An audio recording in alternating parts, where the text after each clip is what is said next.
Boa noite, obrigado quem está nos assistindo aqui ao vivo, quem está pela TV Petroleiros, pelo Sindicato do Jornalista de São Paulo. Hoje eu tenho a honra, privilégio de estar entrevistando, estar conversando aqui com a Rose Nogueira, jornalista, e com o Antônio Funari Filho, dois expoentes da luta contra a ditadura e a repressão.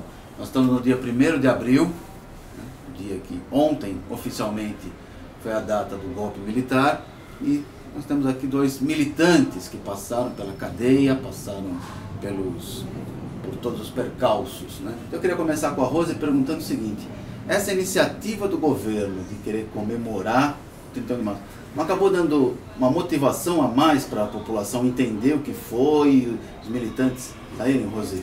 Olha, na verdade, como todos os povos que viveram o inferno das ditaduras, foi um insulto. A população tomou como um insulto e teve resistência, movimentação no Brasil inteiro, não é? Em todas as capitais, as pessoas saíram às ruas contra qualquer comemoração de mortes, torturas. Por quê? Porque a tortura na ditadura era uma política de Estado. Era o que segurava muita coisa. Muita gente tinha medo só sabendo o que acontecia. Todos sabiam, não é? Então, quer dizer, você governar o país, a ditadura chegou a decreto secreto, por exemplo, decretava alguma coisa que ninguém sabia o que era. Então, de repente, você podia estar cometendo um crime sem nem saber do que se tratava, que era um decreto secreto. Então, quer dizer, nós chegamos a loucuras, a paroxismos, e comemorar a ditadura agora significa a mesma coisa. E não é à toa que a imprensa mundial, uníssona, entende? Condenou e condena os países, as organizações internacionais, a ONU, não é? Então, as entidades de classe e de direitos humanos, mas não só de direitos humanos, a OAB, o Ministério Público Federal. Então, as instituições também não estão aceitando, não aceitaram isso. E pelo que a gente leu, uma grande parte até dos militares não gostou, não é? Porque o país despertou para o ditadura nunca mais. Parece que era uma data que queriam esquecer, né, Funari? E acabaram...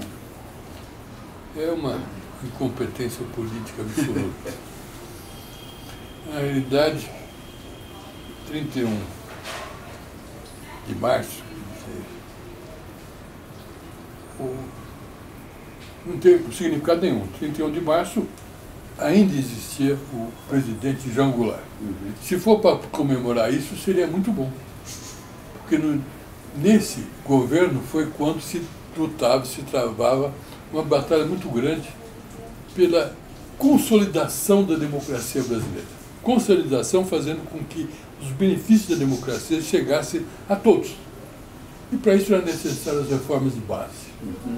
Então, esse golpe foi dado contra as reformas de base. Sim. Foi contra o interesse do grande povo brasileiro. Existia um projeto de aperfeiçoar, de certa maneira, o capitalismo, caminhar para uma social-democracia. Sim. Então, sob a desculpa de evitar uma ditadura, deram o golpe. E no discurso de posse do Castelo Branco, ele declarou em bom som que em 1965 ele ia entregar o poder a um presidente eleito. Ele foi feito esse golpe para uma democracia, etc. Daí que tem que se atentar muito bem ao dia verdadeiro que houve o golpe. Foi o 1º de abril. Foi o 1º de abril, o maior 1º de abril que se passou, acho que no mundo inteiro. E não foi pegadinha. Dia da mentira. Foi, não? E não foi pegadinha. Durou 21 anos. 21 anos, é verdade. Não é? Não foi pegadinha. E você, Rose, você acabou sendo presa em 69. 69. Né? Coincidentemente, no mesmo dia em que o Marighella foi morto. Foi assassinado. Ele era seu amigo, né? Não. Particular, conhecido? Não. Como é que você recebeu essa notícia? para mim, eu já disse, não só para mim, mas acho que para mais da metade do povo brasileiro, foi um insulto, não é? Então, não, havia algumas, houve 4 reuniões na minha casa. Eu emprestei minha casa para que fizessem reuniões. Mas eu não participava, porque eu estava grávida. Estava no final da gravidez, não participava, porque também não era o caso. A minha função foi só colaborar emprestando a minha casa. Apoio logístico, chamava. Então, foi assim que eu conheci rapidamente Carlos Marighella. E veja que coisa, eu estava grávida e ele era o homem mais procurado do Brasil. Mesmo assim, na segunda ou terceira vez que ele foi lá em casa, antes de começarem as reuniões deles, da ALN, ele me trouxe o livro Parto Sem Dor. E hoje, falando com o filho dele, o Carlinhos, que está em São Paulo, eu comentei isso, falei, olha, o seu pai fez isso, me trouxe o livro Parto Sem Dor, né, que tinha acabado de sair por ali, e ele era a pessoa mais preocupada com a própria segurança, mais preocupado, mais perseguido do Brasil. Ele falou, mas isso era bem dele, né? Então, o Carlinhos Marighella esteve ontem em São Paulo, trouxe o cartaz do pai dele, porque é pai dele, e a manifestação no Parque do Ibirapuera reuniu mais de 10 mil pessoas, não é? Segundo a PM, que sempre faz o cálculo para baixo, 8 mil. Então a gente calcula sempre 10 a 12, os jornalistas, né? Quer dizer, a gente sempre faz uma conta um pouquinho maior, porque eles medem de maneira diferente. Então, eu achei a manifestação de ontem impressionante, em todos os lugares, super pacífica, super, pela paz, pela democracia, pelo respeito à população brasileira, para que não se retirem direitos. E tem que lembrar que governo tem que governar para a população, para as pessoas. Ou então é para quê? Para quem? Para pagar dívida de banco? Que dívida? Cadê nossas reservas no exterior? Quanto nós temos de reserva no exterior? Vou falar. Não é? A Dilma deixou, parece, 370 bilhões de dólares. Isso vai ser usado ou não? Quando se fala, por exemplo, a questão da reforma da Previdência por causa de dinheiro, todo mundo está esquecendo que quem paga a Previdência é cada um dos trabalhadores, e que se tem menos dinheiro agora é porque tem mais desemprego. Com mais desemprego, paga-se menos. Mas o dinheiro é de cada um que paga todo mês, tanto o empregado quanto a empresa. Então, eu acho que as coisas não estão sendo muito bem colocadas. Com certeza. Funari, ontem, né, teve essas manifestações que a Rose falou, tinha uma grande participação de jovens que não viram a ditadura, né? Mas mesmo assim estão participando. Você que foi líder estudantil, qual é o simbolismo que isso tem? Olha, eu acho que o próprio presidente declarou que não seria uma comemoração, mas uma rememoração. Rememorar é necessário. E ele está proporcionando isso. A pessoa está saindo da rua para rememorar. Mas é importante que seja informado o que é uma ditadura. Eu sou um exemplo concreto. Eu não peguei em armas contra ele, mas eles pegaram em armas contra mim. Sim. Eu fui preso em abril de 64 pelo crime de fazer alfabetização de adultos pelo método Paulo Freire. Fiquei 15 dias preso. Naquela época, a justiça, logo depois do golpe, ainda era civil, não era militar. Eu tive preso com um companheiro de vocês, jornalista, Etevaldo de Melo Siqueira, Sim. que foi preso pelo mesmo crime. O interessante é que o próprio promotor Naquela época existia promotor de justiça, não acusador, promotor de justiça verdadeiramente. Ele despachou dizendo, num país de analfabetos, quem faz alfabetização de adultos merecia receber uma medalha, não uma prisão. E foi arquivado. Participei depois, só rapidamente, participei da estruturação do movimento estudantil. A segunda vez que eu fui preso foi numa invasão da UEE, pelo CC com DOPS, e a gente jogaram a gente para uma semi-clandestinidade, embora fosse legal a UEE. Foi feito um congresso da UEE, nós realizamos eleições diretas para a União Estadual dos Estudantes em plena ditadura, porque a gente achava que era assim que a gente ia responder à ditadura. Se a gente quer democracia, eleições, a gente tinha que fazer. Sofremos todos uma série de reprimendas, mas conseguimos consolidar isso. No Congresso, fomos presos, prenderam a gente, foi antes de Biúna, não teve tanta imprensa, não tinha naquela época. Nós fomos presos em São Bernardo, no Congresso da União Estadual dos Estudantes, que já tinha elegido diretamente o Travassos, mas para aprovar justamente os programas, etc. e tal.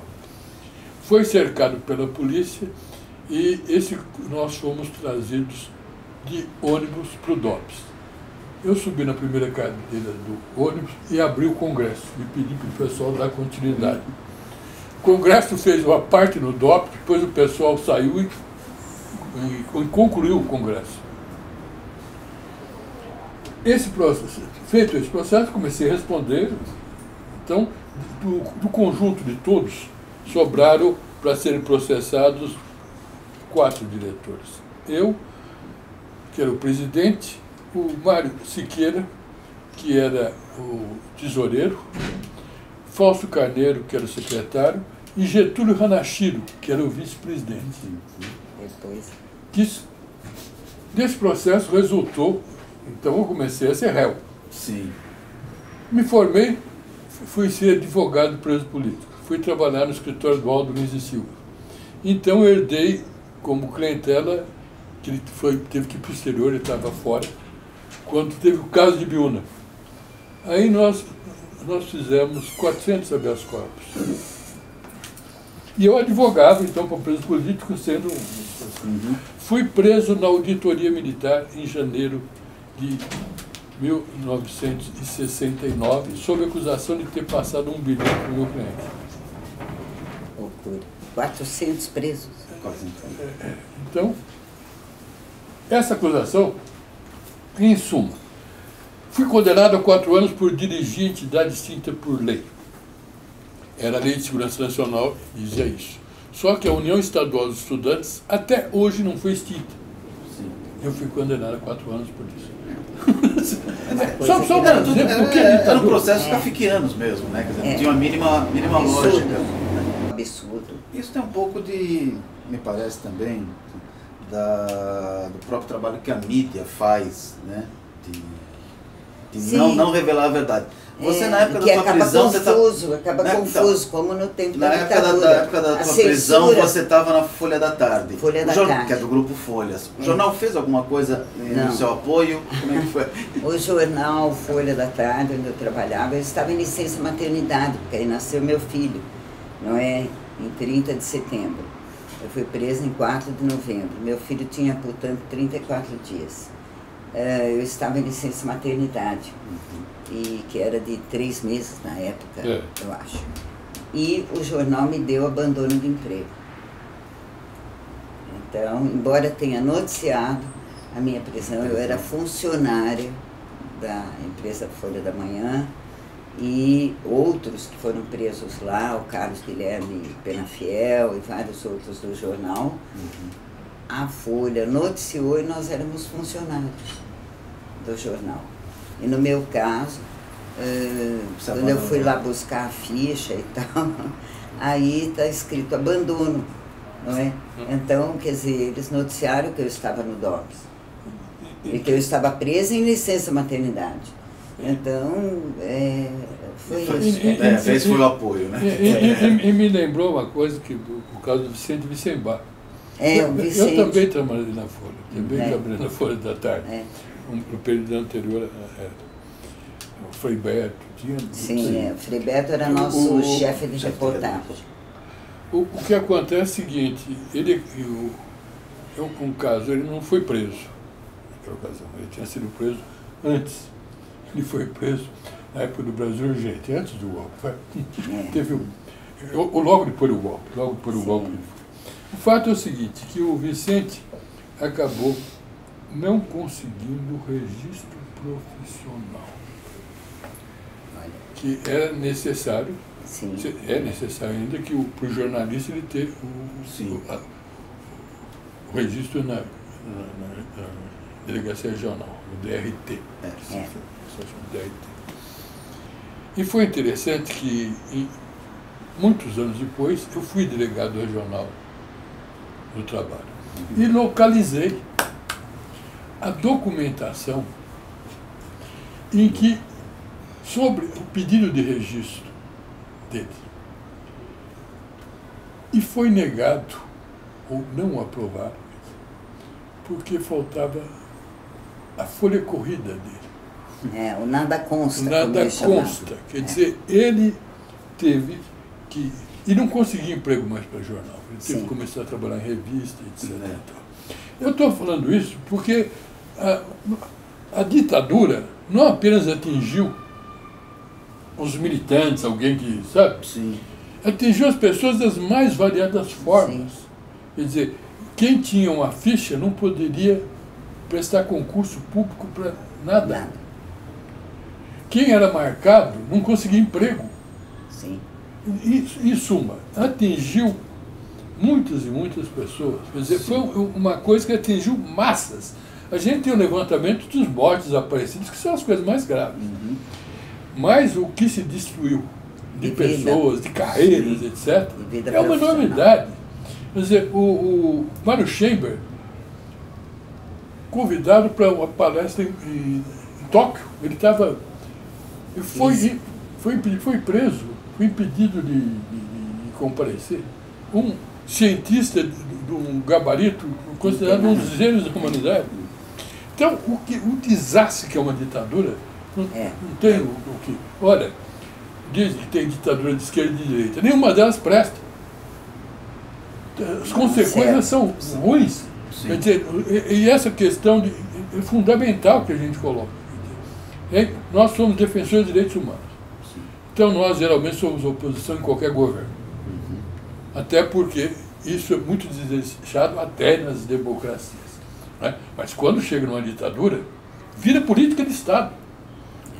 O centro da tortura é porque ele não podia nem ser militar, ser soldado. Talvez tivesse afastado ele por muito bem.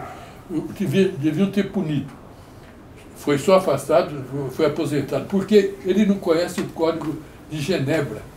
Sim. Numa guerra você pode matar e até faz parte. Mas quando você detém alguém, prende, se você torturar, você cometeu um crime de guerra. Mas mais ainda, a tortura é, pelo Código de Genebra, é um crime universal de lesa humanidade, imprescritível e inafiançável.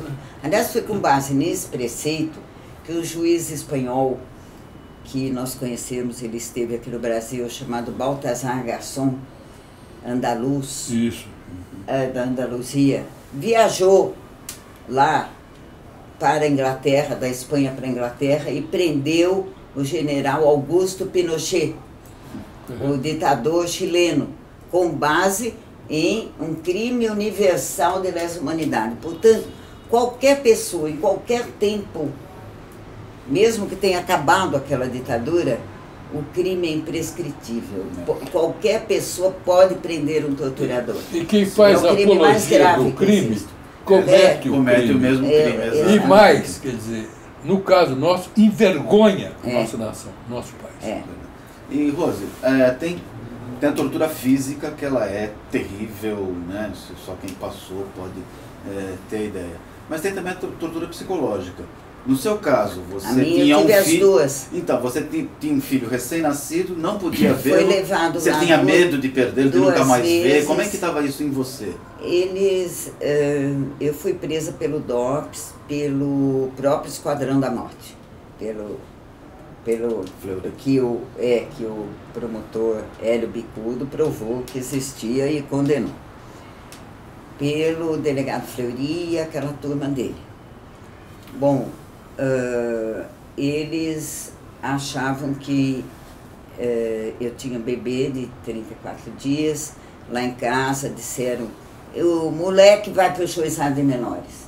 Eu vou afirmar com toda certeza o que eu falo, desde esse dia eu penso. Não existe nada mais forte do que a maternidade. Nada, não existe nada mais forte. Porque aí a gente entende todos os animais fêmeas.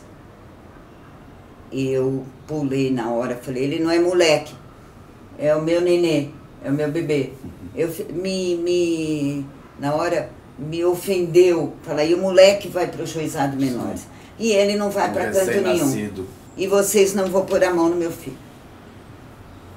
E eu tive essa reação, meu marido, o Luiz Roberto Closeiro, algemado, falava para mim, ficar quieta, morrendo de medo, porque o delegado Fleury falou assim, eu posso usar violência.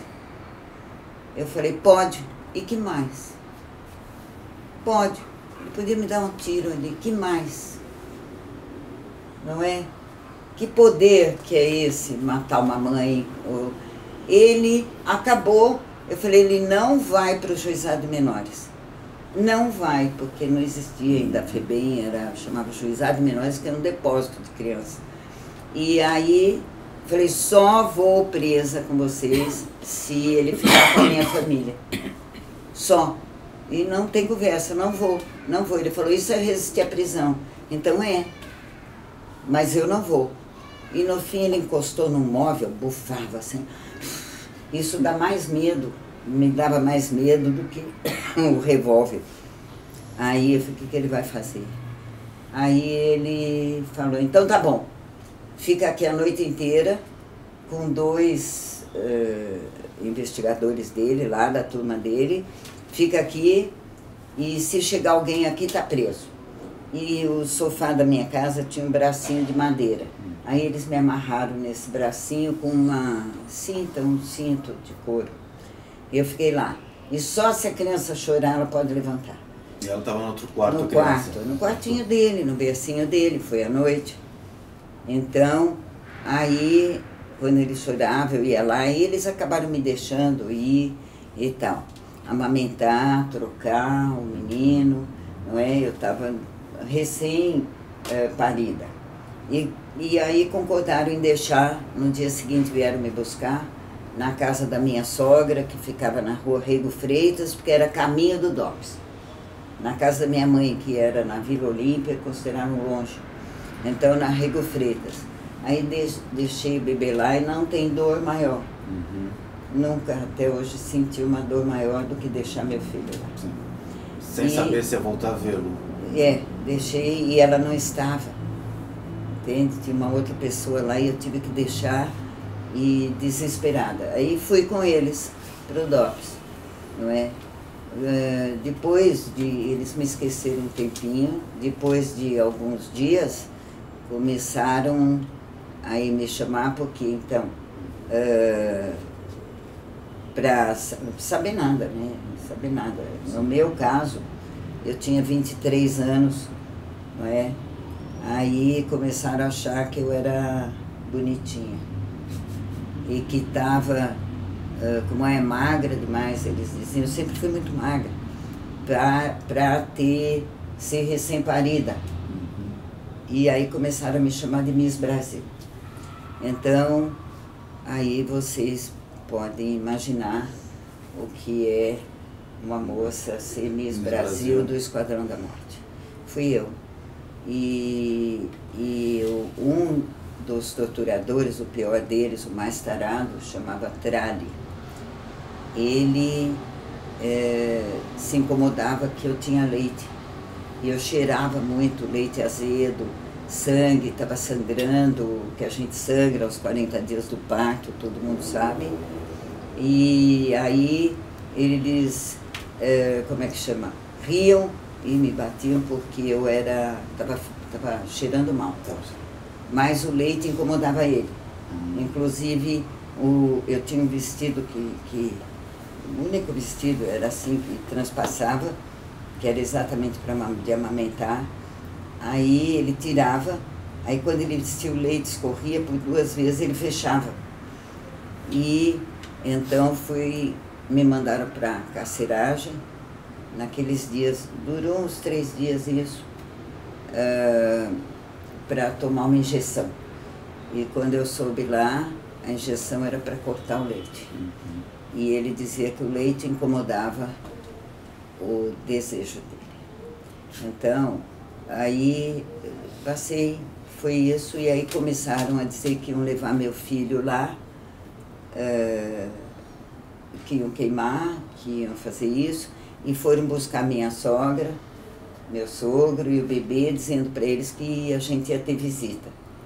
E aí quando eu subi era isso mesmo, era visita, quer dizer, era terrorismo na minha cabeça. Eu escrevi na parede, meu filho está lá em cima, trouxeram meu filho para me ameaçar, eu escrevi na parede isso. A gente tinha um lápis. E o desespero, e eu pensava, bom, se eles fizerem alguma coisa com o menino, eu vou tentar me jogar pela janela. Eu pensava isso. Ai, desculpa. Foi isso. Aí fiquei sem o leite e foram, eu sei lá quanto tempo sem tomar banho, mais de 1 mês, não é?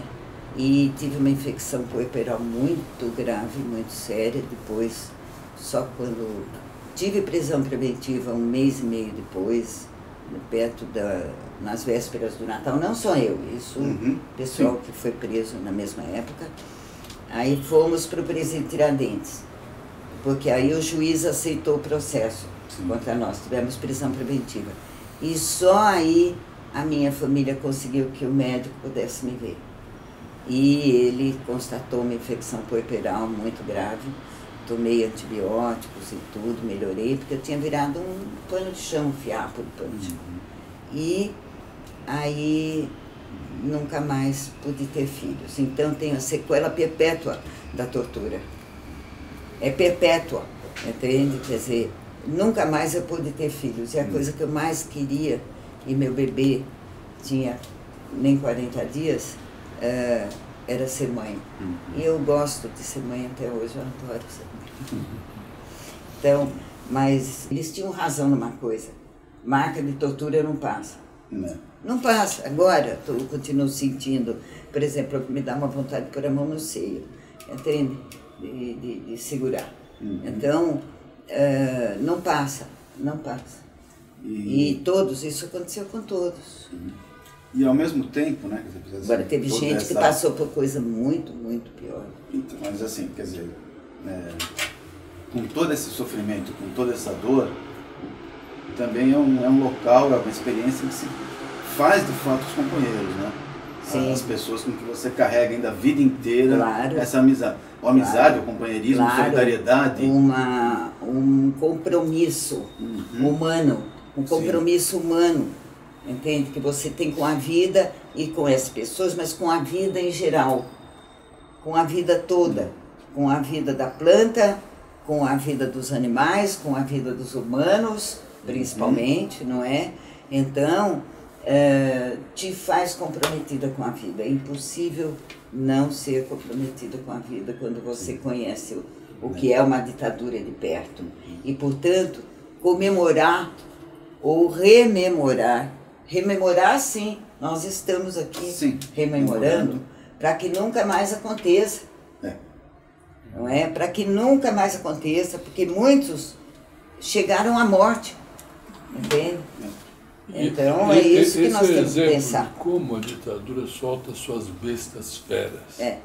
O que tem de pior gente do que as pessoas têm de pior dentro de si. Sim. Quer dizer, e é uma coisa que propaga. Nós temos uma companheira que está aqui. gente estava conversando com ela, que é a Lenira. Ela teve uma sentença que tirou o pátrio poder dela sobre o filho. A alegação do juiz que deu a sentença, então, não se restringiu aos militares. Sim. É muito militar bom. Aliás. Não tem que focalizar nisso. Infecciona a sociedade. Não, infecciona a sociedade. Os juízes eram civis. O juiz civil deu uma sentença porque ela teve presa, era um marido, ela foi solta, veio receber o filho que tinha ficado na casa do sogro. Mas um concunhado dela e a cunhada e o concunhado se afeiçoaram por um menino, eles ficaram criança e tudo, e pleitearam o pátrio poder para eles.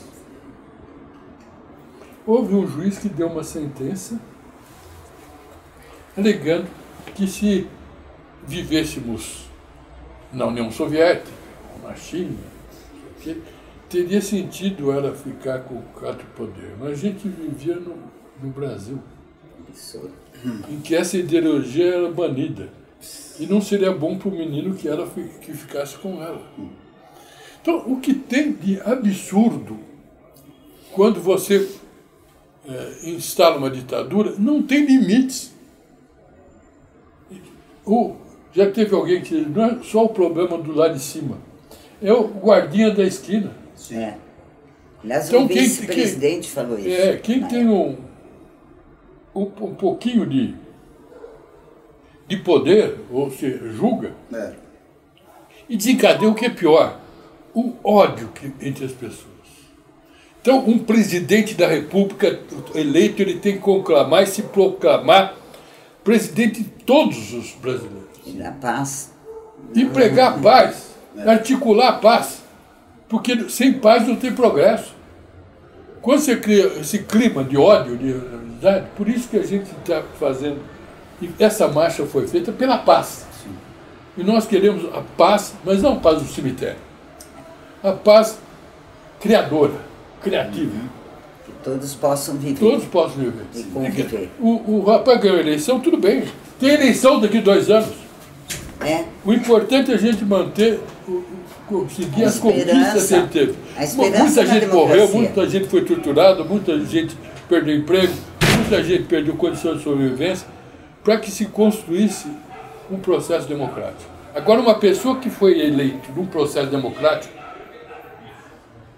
propõe uma comemoração à ditadura, é um contrassenso completo. É a apologia da tortura. Com certeza. Não pode acontecer. Queria só fazer uma última... E outra coisa, os brasileiros precisam construir suas vidas. Elas estão sendo desconstruídas, quer dizer, um desemprego, nós já tivemos 3, 4 anos atrás a menor taxa de desemprego do mundo, a segunda menor do mundo, e agora passamos por uma taxa absurda, entende? Uma das maiores taxas. 14 milhões de desempregados. Altíssima taxa. Isso é uma loucura. Isso é uma loucura, porque quantas vidas também estão sendo desmontadas, quantas carreiras desfeitas, quantas pessoas estão deixando o seu trabalho, não é? E, peraí, todo homem sabe, é gostoso trabalhar. Todo homem gosta de trabalhar, é natural da natureza humana, é da natureza humana trabalhar. Eu queria... E é um direito, trabalho é um com direito. certeza. Eu só queria, antes de a gente terminar aqui a nossa transmissão, agradecer a todo mundo que está nos assistindo, quem compartilhou, agradecer a Rosa, ao Funário, né, ter tirado esse tempo. E aí uma questão que algumas pessoas às vezes me perguntam e que eu queria transmitir para vocês também, né? Aqui já não são mais jovens, né? Eu sou jovem há muito tempo. Há muito tempo. Somos todos nós aqui. Mas com uma grande experiência de vida, uma grande batalha, já se passou. A Rose já foi demitida, você já foi demitido, teve que mudar para Campinas, né? Mudou de vida, teve que parar de fazer o trabalho. O que é que leva ainda a estar na atividade, na militância? Quer dizer, que teimosia é essa que leva essas pessoas, vocês, né, a não desistirem da luta? É sentir bem consigo próprio.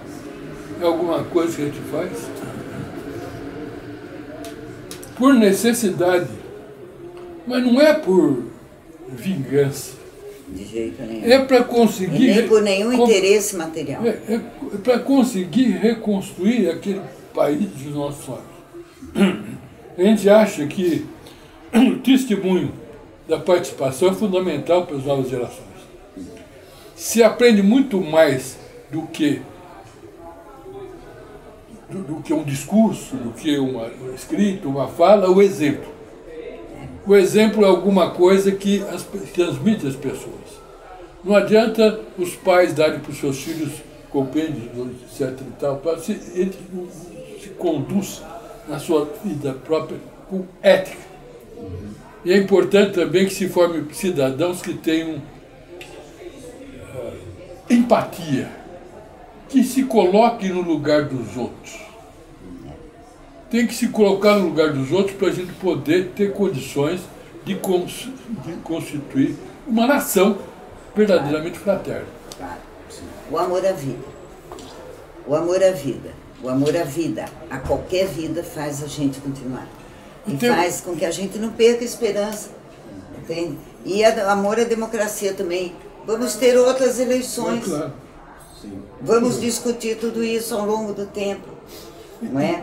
E eu lembrei de uma coisa que eu vi num opúsculo, que é No que creem os que não creem, um debate entre o Cardeal Martino e Humberto Eco sobre um assunto semelhante, que de repente se centraliza nas perguntas. Teve um jornalista que levantou uma questão interessante.